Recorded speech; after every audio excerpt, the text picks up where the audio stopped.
The most awaited movie, വലിയ പ്രതീക്ഷയോടെ മലയാളികൾ കാത്തിരിക്കുന്ന ചിത്രം എമ്പുരാൻ കാത്തിരിപ്പുകൾക്കൊടുക്കം 27-ാം തീയതി റിലീസിങ്ങിന് ഒരുങ്ങുകയാണ്.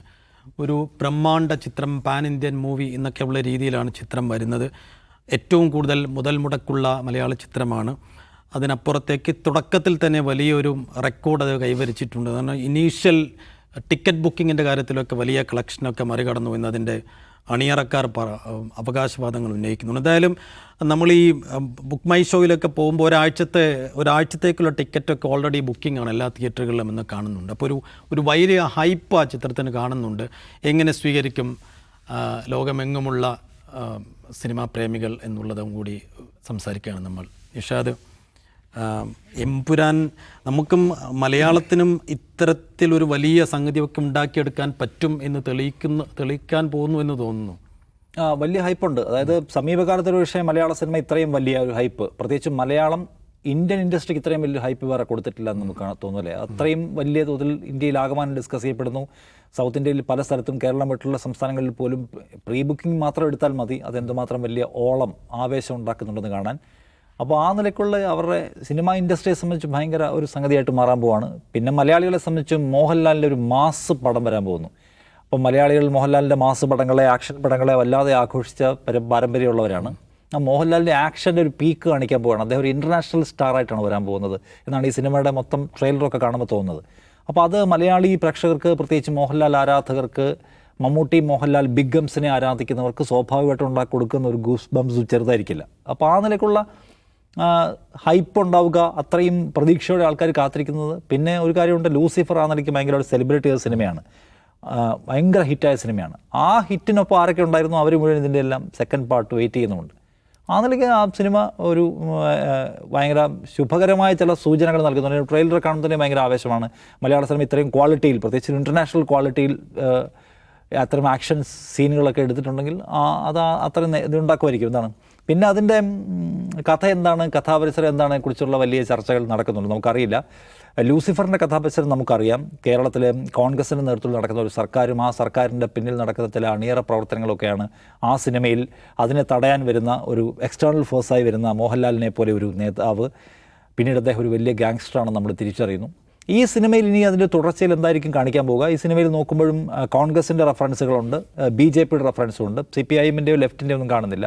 അപ്പോൾ എന്തായിരിക്കും കഥ എന്നാണ് ഉറ്റുനോക്കുന്ന ഒരു കാര്യം. എന്തായാലും ആ സിനിമ രാഷ്ട്രീയം സംസാരിക്കുന്നുണ്ടെന്നാണ് കാണുമ്പോൾ തോന്നുന്ന കാര്യം. BJPയുമായി ബന്ധപ്പെട്ട റെഫറൻസ് കാണുന്നു എല്ലായിടത്തും. കോൺഗ്രസിൻ്റെ PCC പ്രസിഡന്റുമാരുടെ പേരെഴുതി വെച്ചിട്ടുള്ള ഒരു റൂമൊക്കെ കാണിക്കുന്നത് സുമേഷ് ചെന്നിത്തല എന്നൊക്കെ എഴുതി കാണാം. രമേശ് ചെന്നിത്തല ഉദ്ദേശിച്ചത്. അപ്പോൾ കോൺഗ്രസ് എന്ന് പറയുന്ന പാർട്ടിയും അതിൻ്റെ സെറ്റപ്പുമായിട്ട് അത്രയും ക്ലോസ് ആയിട്ടുള്ള എഴുത്താണ് അതിനകത്ത് ഉണ്ടായിരിക്കുന്ന കാര്യത്തിൽ തർക്കമില്ല. അപ്പോൾ അതെങ്ങനെയായിരിക്കും? കഴിഞ്ഞ 10 വർഷമായിട്ട് കേരളത്തിൽ നമുക്കറിയാവുന്ന കോൺഗ്രസ് അധികാരത്തിലില്ലാത്ത പാർട്ടിയാണ്. ആ പാർട്ടിയെ ഒരു റൂളിംഗ് പാർട്ടിയായിട്ട് കാണിക്കാനായിരിക്കും ആഗ്രഹിക്കുന്നുണ്ടാവുക. ആ പാർട്ടിക്കകത്ത് നടക്കുന്ന പുഴുക്കുത്തുകളായിരിക്കും കാണിക്കുന്നുണ്ടാവുക. ഒപ്പം ഈ BJP റെഫറൻസ് ഉണ്ട്. BJPയുടെ പേര് പ്രവർത്തനത്തിനും കൊടിക്കും സമാനമായ പേരൊക്കെയുള്ള അതിന് സുരാജ് വെഞ്ഞാറമൂടാണ് അതിൻ്റെ നേതാവായിട്ട് ഇവിടെ കാണിക്കുന്നത്. അങ്ങനെ ഉണ്ടെങ്കിൽ BJP എങ്ങനെയായിരിക്കും അവർ അതിനകത്ത് പോർട്രേ ചെയ്യുക, അവതരിപ്പിക്കുക എന്നൊക്കെയുള്ള കൗതുകം എനിക്കുണ്ട്. കാരണം ഇപ്പം നിലവിൽ കേരളത്തിലുള്ള കള്ളപ്പണത്തെക്കുറിച്ച്, ഡ്രഗ്സിനെക്കുറിച്ച്, ഭീകരവാദത്തെക്കുറിച്ചുള്ള റെഫറൻസുകളൊക്കെ അതിൻ്റെ ട്രെയിലറിനകത്ത് കാണാൻ പറ്റും. അപ്പോൾ അതൊക്കെ ഉള്ളപ്പോൾ തന്നെ ഇപ്പോൾ BJP എന്ന് പറയുന്ന പാർട്ടിയെ കാണിക്കുമ്പോൾ എന്തായിരിക്കും കാണിക്കാൻ പോവുക? കേരളത്തിന് പൊതുവേ ഇപ്പോൾ അതിൻ്റെ റൈറ്റ് വിങ്ങിനെ കുറിച്ച് ആ സിനിമ എന്തായിരിക്കും പറയാൻ പോവുക? കോൺഗ്രസിനെ അതിൻ്റെ മാക്സിമത്തിൽ വിമർശിക്കുന്ന സ്വഭാവം കഴിഞ്ഞ പടത്തിൽ കണ്ടാണ്. ഈ പടത്തിൽ ഒരുപക്ഷെ ആ വിമർശനം ഉണ്ടാവും. റൈറ്റ് വിങ്ങിനെയും ആ നിലയ്ക്ക് വിമർശിക്കാൻ ആ പടം എന്തുമാത്രം സ്പേസ് എടുക്കുന്നുണ്ടാവും. അപ്പോൾ അത് നാഷണൽ ലെവലിൽ അവർ ബിസിനസ് ചെയ്യുന്ന പടമാണ്. ബോംബെയിലൊക്കെ പോയിട്ടാണ് മോഹൻലാലും പൃഥ്വിരാജും ഒക്കെ അതിൻ്റെ പ്രൊമോഷൻ ചെയ്യുന്നത്. അപ്പോൾ അങ്ങനെ നാഷണൽ ലെവലിൽ അവരൊരു പാൻ ഇന്ത്യൻ ഹിറ്റാക്കാൻ പോകുന്ന പടത്തിനകത്ത് എന്തുമാത്രം റൈറ്റ് വിങ്ങിനെ വിമർശിക്കാൻ പറ്റും? BJPയുടെ ചൊവ്വയുള്ള ഒരു പാർട്ടിയെ അവർക്ക് ആക്രമിക്കാൻ പറ്റുമോ? എനിക്കറിയില്ല. അങ്ങനെ ചെയ്യുന്നുണ്ടെങ്കിൽ അത് ഭയങ്കര ഒരു സ്റ്റെപ്പായിരിക്കും, ഒരു തർക്കമില്ല. അപ്പോൾ അതിൻ്റെ പൊളിറ്റിക്സ് എന്തായിരിക്കും എന്നറിയാനാണ് എനിക്ക് താല്പര്യമുള്ളൊരു കാര്യം. ഇപ്പോൾ അത് തന്നെ മുരളി ഗോപി ഒരു അഭിമുഖത്തിൽ പറയുന്നുണ്ട്. ഒറ്റ നോട്ടത്തിൽ കാണുന്ന ആൾക്ക് ഇതൊരു ഹീറോയിക് സിനിമ മാത്രമാണ്, അതിൻ്റെ ഒരു പളപളപ്പേ കാണാൻ പറ്റൂ. പിന്നെ അദ്ദേഹം ഇലുമിനാറ്റിയെക്കുറിച്ച് പറഞ്ഞു, നിങ്ങൾ സൂക്ഷ്മതലത്തിൽ പരിശോധിക്കുകയാണെങ്കിൽ ആളുകൾക്ക് അവരുടെ പെർസെപ്ഷൻ അനുസരിച്ച് പലതരം ലെയറുകൾ ഇതിൽ കാണാൻ പറ്റുമെന്നാണ്. അപ്പോൾ അങ്ങനെ ലെയറുകൾ ഒളിപ്പിച്ച് വെച്ചിട്ടുണ്ടെങ്കിൽ ആ ലെയറുകൾ എന്തായിരിക്കും, ആ സിനിമ പറയുന്ന രാഷ്ട്രീയം എന്തായിരിക്കും, അതിൽ ടാർഗറ്റ് എവിടെയായിരിക്കും, ആരോടൊക്കെ ആയിരിക്കും സോഫ്റ്റായ സമീപനം സ്വീകരിക്കുക, ആരെയൊക്കെ ആയിരിക്കും നിശിതമായി വിമർശിക്കുക, നമ്മുടെ കറൻറ്റ് പൊളിറ്റിക്കൽ സിനാരിയോയുമായി ബന്ധപ്പെട്ട ഇന്ത്യയിലെ ഇപ്പോഴത്തെ രാഷ്ട്രീയ സാഹചര്യങ്ങളുമായി ബന്ധപ്പെട്ട കാര്യങ്ങൾ യഥാർത്ഥമായും യാഥാർത്ഥ്യ രൂപത്തിലും സുമേഷ് ചെന്നിത്തല എന്നിവരെ എഴുതിയല്ലോ, എന്ന് വെച്ചാൽ അത്രയുമൊക്കെ യാഥാർത്ഥ്യത്തിലേക്ക് പോകാൻ തയ്യാറായ ഒരു സിനിമ വേറെ എവിടേക്കൊക്കെ യാഥാർത്ഥ്യത്തിൻ്റെ അരികുകളിലേക്ക് പോകും, ആരെക്കുറിച്ചൊക്കെ ഏതൊക്കെ നേതാക്കളെക്കുറിച്ച്, ഐഡിയോളജീസിനെ കുറിച്ച്, അവരുടെ പ്രവർത്തന പരിപാടികളെക്കുറിച്ച് സംസാരിക്കും എന്നറിയാനാണ് താല്പര്യം. ബാക്കി ഇപ്പോൾ അതിൻ്റെ എന്താ പറയുക, ഒരു സിനിമാറ്റിക് അതിൻ്റെ എലമെൻസൊക്കെ പൃഥ്വിരാജല്ലേ സംവിധാനം ചെയ്യുന്നത്. ലൂസിഫർ അദ്ദേഹം മോഹൻലാലിനെ എങ്ങനെ യൂട്ടിലൈസ് ചെയ്യാം എന്ന് കാണിച്ചു തന്നതാണ്. സമീപകാലത്ത് മോഹൻലാൽ ഇത്രയും ആവേശഭരിതമായ രംഗങ്ങൾ നമ്മൾ കണ്ടിട്ടില്ല. സ്വാഭാവികമായിട്ടും ഇതിനകത്തും അതിൻ്റെ ഒരു ഞെരിപ്പുണ്ടാകുന്നതിൽ തർക്കമില്ല. പിന്നെ ആൻ്റണി പെരുമ്പാവൂർ ആവശ്യം പോലെ പൈസ അതിനകത്ത് അതിൻ്റെ പ്രൊഡക്ഷൻ കോംപ്രമൈസ് ചെയ്യാതെ ഉപയോഗിച്ചിട്ടുണ്ട്. സോ അതിലേക്കുള്ള ഒരു ക്വാളിറ്റി പ്രൊഡക്ഷൻ ഉണ്ടാവും എന്ന കാര്യത്തിൽ തർക്കമില്ല. അതുകൊണ്ട് വിജയിക്കട്ടെ. പ്രത്യേകിച്ച് മോഹൻലാലിന് ഒരു ഹ്യൂജ് ഹിറ്റ് ആവശ്യമുള്ള സമയമാണെന്നാണ് എനിക്ക് തോന്നുന്നൊരു കാര്യം. അദ്ദേഹത്തിന് ഒരു വമ്പൻ ഹിറ്റിൻ്റെ ആവശ്യം ഇപ്പോൾ ഉണ്ട്. പിന്നെ മലയാളം ഇൻഡസ്ട്രി ഒരു വലിയ മേഖലയാണ്, ഒരുപാട് പേര് അതിനെ ആശ്രയിച്ച് നിൽക്കുന്നു. ഹിറ്റുകൾ കൊണ്ട് അമ്മാനമാടട്ടെ, ഇൻഡസ്ട്രി മുന്നോട്ട് പോട്ടെ എന്ന് ആശിക്കാം. കൗതുകം ഇത് പറയാൻ ശ്രമിക്കുന്ന രാഷ്ട്രീയം എന്തായിരിക്കും എന്നതിനെക്കുറിച്ച് മാത്രമേ എനിക്കുള്ളൂ വ്യക്തിപരമായി. ജെയിംസ്, നിഷാദ് സൂചിപ്പിച്ചതുപോലെ ഈ പൊളിറ്റിക്സിനോട് വിമുഖത കാണിക്കുന്നു എന്ന് പറയുന്ന ഈ ന്യൂജൻ പ്രേക്ഷകർക്കിടയിലാണ് വലിയ ഓളം കാണുന്നത്. അപ്പോൾ ഒരു മാസ് എൻ്റർടൈനറിനപ്പുറത്തേക്ക് ഈ സിനിമ മുന്നോട്ട് വെക്കുന്ന ഒരു പൊളിറ്റിക്സോ അതിലൊക്കെ ഒരു ഇമ്പാക്റ്റ് ഉണ്ടാവുമെന്ന് പ്രതീക്ഷിക്കാമോ? ഞാൻ ഒരു പ്രഡിക്ഷൻ പറയട്ടെ. ഈ ഏതെങ്കിലും ഒരു ഔട്ട് ഓഫ് ഫോക്കസിൽ സേഫ് തന്നെ കളിയായിരിക്കുമോ, എന്തെങ്കിലും സംഭവിച്ചാൽ കേരളം കണ്ട ഏറ്റവും വലിയ ഹിറ്റായിരിക്കും എമ്പുരാൻ. കേരളത്തിൽ നിന്ന് ഒരു മലയാള സിനിമ നേടുന്ന ഏറ്റവും ഹ്യൂജ് കളക്ഷൻ നേടുന്ന ഒരു സിനിമയായിരിക്കും എമ്പുരാൻ. കാരണം നമുക്കിപ്പോൾ സെറ്റ് ചെയ്ത് വെച്ചിട്ട് റെക്കോർഡ് എന്ന് പറഞ്ഞാൽ മഞ്ഞുമൽ ബോയ്സാണ്. മഞ്ഞുമൽ ബോയ്സൊക്കെ വളരെ ഈസി ആയിട്ട് മറികടക്കും എമ്പുരാൻ എന്നുള്ള തർക്കമില്ല. ഞാനത് പറയാൻ കാരണം ഈ അഡ്വാൻസ് ബുക്കിങ്ങിൻ്റെ ഒരു ട്രെൻഡ് കണ്ടിട്ടാണ്. അതുകൊണ്ട് ഇന്നലെ മറ്റോ 30 കോടിയോ മറ്റോ ആണ് അഡ്വാൻസ് ബുക്കിംഗ് ഉണ്ടായിട്ടുള്ളത്. അങ്ങനെ ഒരു സിനിമയ്ക്ക് സൗത്ത് ഇന്ത്യയിൽ ഉണ്ടായിട്ടില്ല. അത്രയും വലിയൊരു, കാരണം അത്ര ആൻറ്റിസിപ്പേറ്റഡ് മൂവി ആയതുകൊണ്ടാണ് അങ്ങനെ അഡ്വാൻസ് ബുക്കിംഗ് വരുന്നത്. രണ്ടാമത്തെ കാര്യം, നമ്മൾ ബാഹുബലിക്ക് ശേഷം സൗത്ത് ഇന്ത്യൻ സിനിമകൾക്ക് ഉണ്ടാക്കിയ ഒരു മാറ്റം എന്ന് പറഞ്ഞാൽ അതൊരു പാൻ ഇന്ത്യൻ സ്വഭാവം വന്നു. സൗത്ത് ഇന്ത്യൻ മൂവി എന്ന് പറഞ്ഞാൽ തെലുങ്ക് കന്നഡ സിനിമകളാണ്. KGF-ലൂടെ കന്നഡയും ബാഹുബലിയിലൂടെ ഈ പറയുന്ന തെലുങ്ക് സിനിമയും. അപ്പോൾ സൗത്ത് സിനിമകൾ നല്ലതാണ്, ടെക്നിക്കൽ ടോപ്പ് നോച്ചാണ് എന്നൊക്കെ നോർത്തിൽ നിന്നുള്ള റിവ്യൂവേഴ്സ് തന്നെ പറയുന്നു.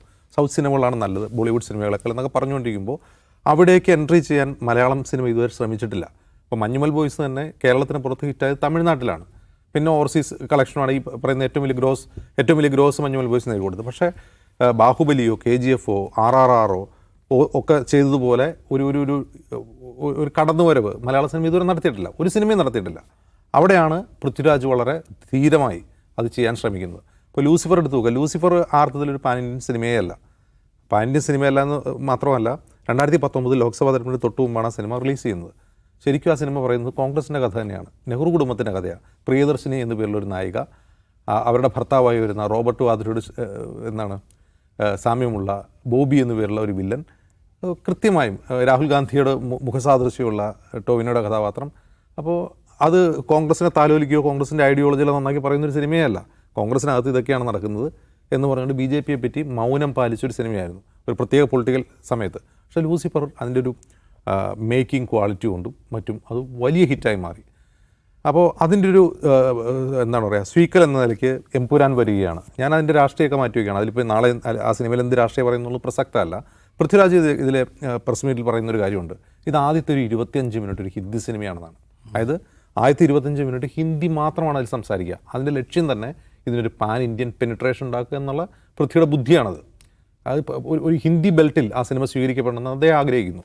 അപ്പോൾ സ്വാഭാവികമായിട്ട് ബാക്കിയുള്ള സമയത്ത് മലയാളം ഉൾപ്പെടെ മറ്റ് പല ഭാഷകളും അതിൽ വരുന്നുണ്ടാവും, സബ് ടൈറ്റിൽ കൂടുതലുണ്ടാവും. അപ്പോൾ മലയാളികളെ മാത്രം ലക്ഷ്യം വെച്ചേ എല്ലാ സിനിമ ഇറക്കുന്നത് ഒന്ന്. അതുകൊണ്ട് തന്നെ ഇത് വലിയ തോതിൽ, ഇപ്പോൾ ഒരു ഉദാഹരണം പറഞ്ഞാൽ എൻ്റെ ഒരു പ്രൊഡിക്ഷൻ എന്ന് പറഞ്ഞാൽ 200 കോടിയെങ്കിലും കേരളത്തിൽ നിന്ന് കളക്ട് ചെയ്തുകൊണ്ട് ഏറ്റവും ഗ്രോസ് ചെയ്യുന്നൊരു പടമായി അത് മാറും. ഓവർസീസും നല്ലൊരു കളക്ഷൻ, ഒരു 100 കോടിയെങ്കിലും ഉണ്ടാവുമെന്നാണ് ഞാൻ പ്രതീക്ഷിക്കുന്നത്. ഈ ബുക്കിംഗ് ട്രെൻഡ് കണ്ടിട്ടാണ് ഞാൻ എൻ്റെ ഒരു പ്രഡിക്ഷൻ. മറ്റൊന്ന്, ഇത്രയും സാധ്യതകളുണ്ട്. ഒരു പക്ഷേ KGF പോലെയോ ബാഹുബലി പോലെയോ ഒന്നും ഒരു ഇൻഡസ്ട്രിയെ തന്നെ മാറ്റുന്ന, മലയാള ഇൻഡസ്ട്രിയുടെ മുഖം മാറ്റുന്ന ഒരു സിനിമയൊന്നും ചിലപ്പോൾ അയാൾക്കൊള്ളുന്നില്ല ലൂസിഫർ, എമ്പുരാൻ. പക്ഷേ ഇത് ഏറ്റവും കൂടുതൽ കളക്ട് ചെയ്യുന്ന, കേരളത്തിനകത്തും പുറത്ത് ഏറ്റവും കൂടുതൽ കളക്ട് ചെയ്യുന്ന പടമായി മാറുന്നുള്ള തർക്കമില്ല. കാരണം നമ്മൾ ലൂസിഫറിൻ്റെ ഒരു ക്വാളിറ്റി നമ്മൾ കണ്ടാണ്, അതിൻ്റെ ഒരു മേക്കിംഗ് ക്വാളിറ്റി. ആ ക്വാളിറ്റിയുടെ ഒരു തരത്തിലുള്ള കോംപ്രമൈസ് നടത്താണ് എമ്പുരാൻ ഇറക്കുന്നത്. അതിൻ്റെ ട്രെയിലറിൽ നിന്ന് നമുക്ക് ഒരു ഉദാഹരണം, ഈ പറയുന്ന ഗ്രീൻ മാറ്റ് ഉപയോഗിക്കാതെ റിയൽ സെറ്റിൽ പോയി 3-4 രാജ്യങ്ങളിൽ പോയി നേരിട്ട് ഷൂട്ട് ചെയ്തതാണ്.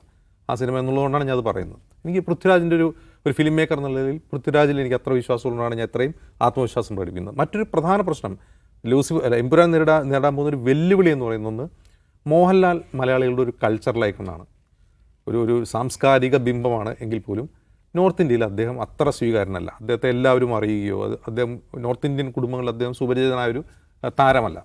അതൊരു ഈ പറയുന്ന റീച്ചിനൊരു തടസ്സമാണെന്ന് വേണമെങ്കിൽ പറയാം. ആ അർത്ഥത്തിൽ നോക്കിയാൽ ഇപ്പോൾ ബാഹുബലി ഇറങ്ങുന്ന സമയത്ത് പ്രഭാസും അങ്ങനെ ഇന്ത്യ മൊത്തം അറിയപ്പെടുന്ന ഒരാളൊന്നും ആയിരുന്നില്ല. ഒരു പക്ഷേ ലാലിനി കൂടുതൽ അറിയാൻ പോകുന്നത് എമ്പുരാൻ വഴിയായിരിക്കാം. മറ്റൊരു പ്രധാനപ്പെട്ട കാര്യം ഈ ഒരു അന്ധവിശ്വാസമാണ്. ഒരു സിനിമയുടെയും സീക്വലുകൾ അങ്ങനെ വമ്പൻ ഹിറ്റുകളാവാറില്ല, പ്രീക്വൽ പോലെ. രണ്ടാം ഭാഗങ്ങൾ അങ്ങനെ വലിയ ഹിറ്റാവാറില്ല. പക്ഷേ ഈ സിനിമ കേരളത്തിന് വെളിയിലൊരു പുതിയ സിനിമയാണ്. പുതിയ സിനിമ ആവുന്നത് എങ്ങനെയാണ്? അപ്പോൾ അതിൻ്റെ സീക്വലുമായി ബന്ധിപ്പിക്കാതെ തന്നെ കാണാൻ കഴിയുന്ന ഒരു സിനിമയാണെങ്കിൽ അത് സംബന്ധിച്ച് അതിൻ്റെ ഒരു ഫ്രഷ്നെസ് ആ സിനിമയ്ക്ക് ഉണ്ടാവും. പക്ഷേ എനിക്ക് ഉറച്ച വിശ്വാസമാണ് ഒരു മോഹൻലാലിൻ്റെ കമ്മിങ് ബാക്കാണ് ഈ സിനിമയിലൂടെ എന്ന് ഞാൻ ഉറച്ചു വിശ്വസിക്കുന്നു.